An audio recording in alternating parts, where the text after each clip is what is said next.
Avec ses 15 millions d'habitants, Calcutta est l'une des villes les plus peuplées d'Inde. De partout, les familles démunies viennent s'y entasser, espérant échapper à la misère des campagnes. Mais bien souvent, leur quête ne les mène que vers un abri de fortune. Leurs enfants, tous ces enfants, vont grandir sans toit et loin de l'école.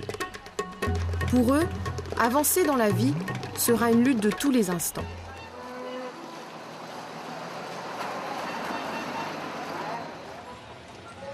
À la gare de la ville, 300 trains et 1 million de personnes passent chaque jour.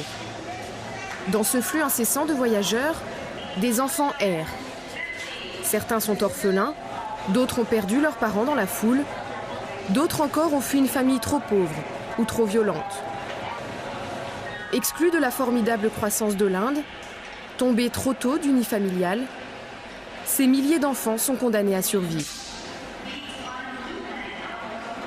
L'UNICEF avance le chiffre de 100 000 pour ces enfants des rues de Calcutta. Leur vie est une aventure perpétuelle, faite de débrouilles et d'illusions de liberté. Mais à 3 ans, 8 ans ou 12 ans, ces enfants sont vulnérables, exposés à tous les dangers. Leur quotidien, ce sont les maladies, la faim et la drogue. Pour ces enfants de la rue et de la gare, l'avenir se limite au lendemain et il est souvent bien sombre.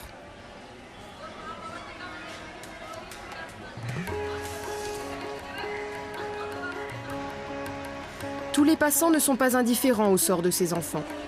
Subroto et son équipe travaillent pour Ashalayam, une association indienne consacrée à la réhabilitation des enfants des rues. Toute la journée, inlassablement, ils vont à leur rencontre.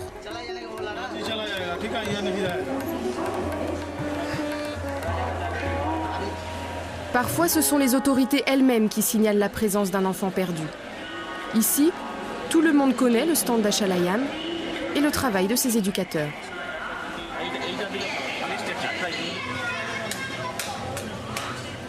La Childline est une ligne téléphonique gratuite pour les enfants en détresse. À toute heure du jour et de la nuit, elle permet de joindre les éducateurs d'Ashalayam.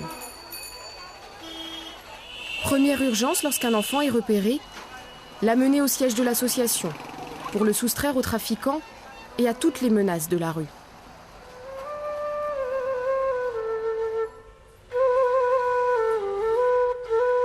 Dans cet abri de nuit, plus de 50 petits trouvent refuge tous les soirs.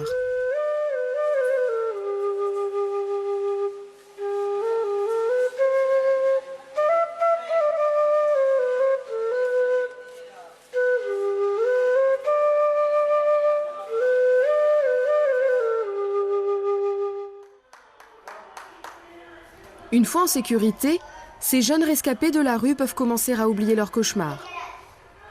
Les adultes qui les entourent mettent tout en œuvre pour qu'ils puissent rejoindre leurs proches. À la Childline, on a recueilli ce garçon qui vivait dans la gare depuis plusieurs années. L'éducatrice l'encourage à rassembler ses souvenirs, comme autant d'indices pour retrouver sa famille. Chaque mois, l'association dirigée par le père Matthew ramène plus de 10 enfants près de leurs proches. Un enfant peut être perdu, abandonné ou avoir fugué pour une raison ou une autre. Mais on discute avec eux. On leur fait comprendre que la famille est le meilleur endroit, le meilleur contexte dans lequel un enfant puisse grandir. Mais la famille de ces enfants reste parfois introuvable ou se révèle trop pauvre pour pouvoir les nourrir. À toutes ces filles, à tous ces garçons, Ashalayam propose alors de commencer une nouvelle existence. Bien sûr, les foyers de l'association offrent des conditions de vie très modestes. Mais dans ces maisons collectives, les enfants n'ont plus à s'inquiéter de ce qu'ils vont manger le soir, ni de l'endroit où ils vont dormir. En même temps que les règles élémentaires d'hygiène, les anciens enfants de la rue apprennent à soigner leur apparence. Petit à petit, leur regard se fait moins dur, les sourires reviennent. Éprouver de nouveau du respect pour soi-même, accorder de nouveau sa confiance aux adultes, cela prend du temps. Sans compter les contraintes de la vie en groupe, rappelle cet éducateur. Avant, ils vivaient dans la rue et sur les quais. Ils pouvaient aller où ils voulaient, tout était libre. Mais quand ils viennent ici, tout est différent. C'est comme une famille. Ils doivent se lever à l'heure, faire le ménage, manger, aller à l'école, tout ça à heure fixe. Et ces enfants ne sont pas habitués à avoir un emploi du temps. Dans la rue, ils allaient où ils voulaient. Certains enfants n'arrivent pas à accepter ces obligations nouvelles. Ils sont alors libres de retourner vers la rue et ses dangers. Mais la plupart font le choix de rester à Achalayam, auprès des éducateurs des foyers, auprès des religieuses qui s'occupent des filles. Ils retrouvent la sérénité et l'insouciance. La rue avait fait d'eux des adultes miniatures. À Achalayam, ils redeviennent des enfants.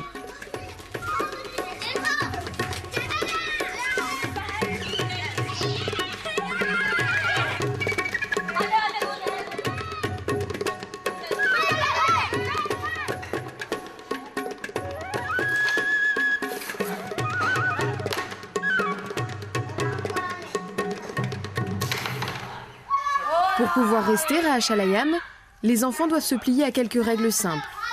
Ne pas fumer, ne pas boire d'alcool, respecter les adultes et les autres enfants, et surtout prendre des responsabilités, même toutes petites. Être fier de son travail, participer aux tâches ménagères, s'occuper des plus jeunes, autant de pas vers une dignité retrouvée. À Achalayam, on accompagne, on guide les enfants, mais on ne fait pas à leur place. Pour le père Mathieu, comme pour tous les dirigeants d'Achalayam, la clé de l'avenir réside dans l'éducation. Les plus habitués étudient en dehors des foyers, sur les mêmes bancs que des enfants qui ne viennent pas de la rue. Malgré leur passé difficile, nombreux sont ceux qui décrochent l'équivalent du baccalauréat. Un diplôme précieux en Inde pour trouver un métier. Mais l'éducation doit aussi profiter à ceux qui n'ont jamais mis les pieds à l'école. Ces enfants, qui viennent tout juste de quitter la rue, suivent d'abord quelques mois de cours au sein des foyers. Peu à peu, à leur rythme, ils apprennent à se concentrer. Cette éducation hors cadre, Achalayam en fait profiter plusieurs centaines d'enfants, dans 10 quartiers de la ville. Des institutrices de l'association vont faire classe chaque semaine, dans les bidonvilles, dans la rue et dans la gare. Qu'ils vivent ou non avec leurs parents, ces garçons et ces filles n'ont pas les moyens de payer leur scolarité. En leur enseignant le calcul, la lecture et l'anglais, les écoles des rues leur évitent de s'exclure totalement de la société.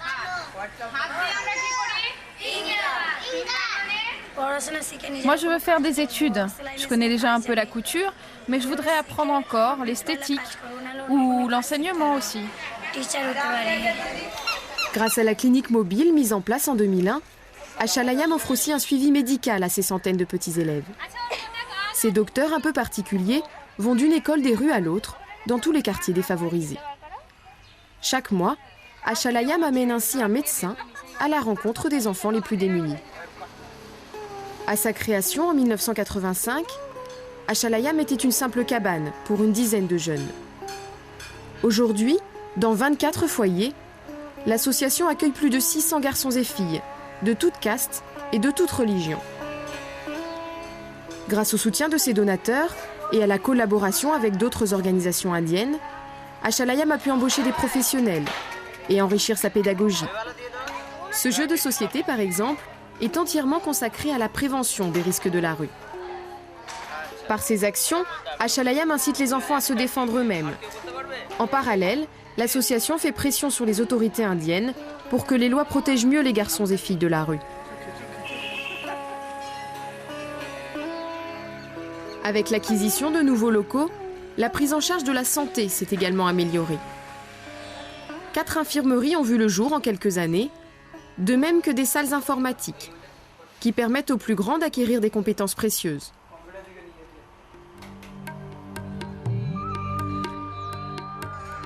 À Kalyani, un village à 60 km de Calcutta, Achalayam a créé une ferme d'apprentissage, aux cultures variées.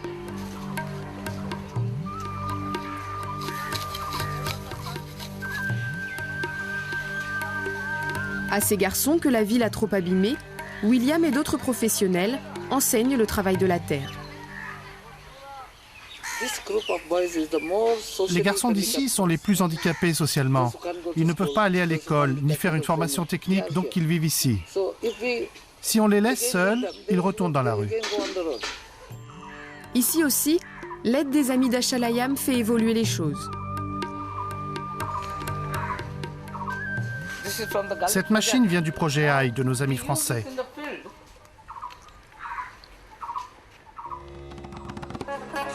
Ici, on forme de futurs professionnels. Certains enfants des foyers ne veulent pas aller à l'école ou n'en ont pas les capacités. Dans ces ateliers, ils apprennent un métier. Les professeurs sont indiens, les techniques aussi. Ce qui compte, c'est de trouver un emploi en quittant Achalayam.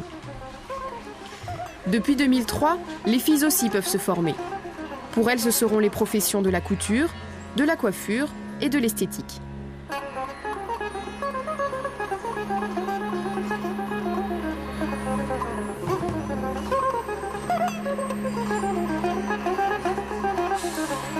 En 6 mois, ces jeunes femmes acquièrent le savoir-faire nécessaire pour gagner leur vie.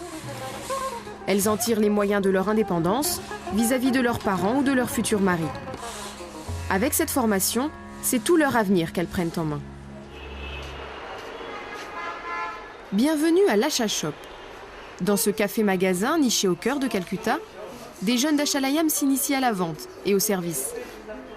Ramesh, par exemple, surmonte sa timidité. Il ose maintenant aller vers les clients et aborder la conversation avec ces touristes du monde entier.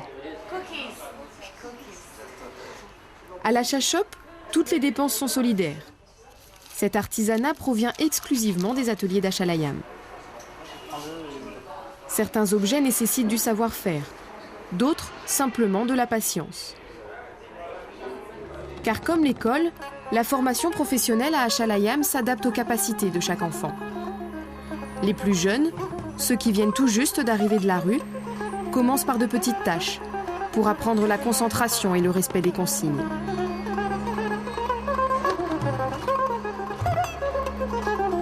Bernard, le responsable des ateliers, note soigneusement le travail de chaque apprenti, qui reçoit alors un salaire. Chaque enfant des ateliers a ouvert un compte épargne chez nous. Comme ça, il gagne de l'argent tout en apprenant. Par exemple, ce garçon a épargné 18 265 roupies. Avec cette petite épargne, vers l'âge de 18 ou 20 ans, les jeunes d'Achalayam peuvent se lancer dans la vie active. Certains créent leur propre entreprise. Je m'appelle Suraj Chalda, j'ai 18 ans et ces 10 dernières années j'étais à Achalayam. Il y a 2 semaines, j'ai ouvert ma propre boutique de couture. Je travaille ici. Vous voyez, je suis très heureux. Mon frère est venu aussi. Viens là, toi. Lui, c'est mon frère Bablou. Il travaille avec moi, il fabrique des vêtements d'hommes et de femmes, tout comme moi. Comme Suraj et Bablou, chaque année, de nombreux jeunes d'Achalayam se lancent dans la vie de manière autonome. Ils sont dotés d'un outil de travail, d'un diplôme ou d'un simple permis de conduire, comme Krishna devenu ambulancier. Je gagne 2500 roupies par mois. Avec l'argent qu'on me donne pour mes repas, ça fait environ 3500 roupies. J'ai appris à conduire dans une école à Calcutta et c'est Achalayam qui a payé. Après, j'ai pris des leçons supplémentaires que j'ai payées moi-même. Filles ou garçons, près de 50 jeunes des foyers se sont mariés, ont acheté une maison et ont fondé leur propre famille. Achalayam leur a rendu la dignité que la rue leur avait volée. Autrefois sans avenir, ils sont devenus de jeunes adultes responsables, avec un espoir immense que jamais leurs enfants à eux ne deviennent des enfants des rues.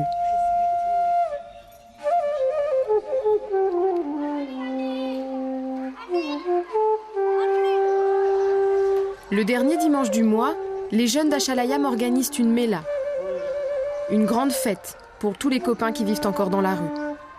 À chaque fois, plus d'une centaine d'enfants sont au rendez-vous.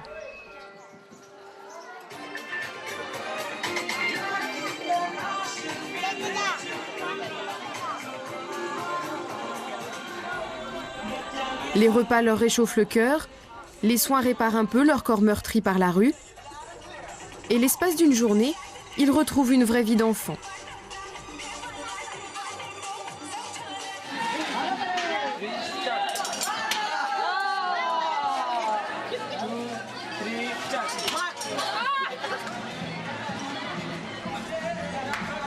Les éducateurs profitent de cette fête pour les informer de leurs droits et des dangers qu'ils encourent dans la rue.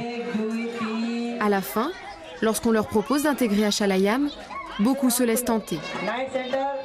Certains ne resteront que le temps d'une nuit, mais d'autres feront un pari, celui de construire leur avenir dans les foyers de l'espoir.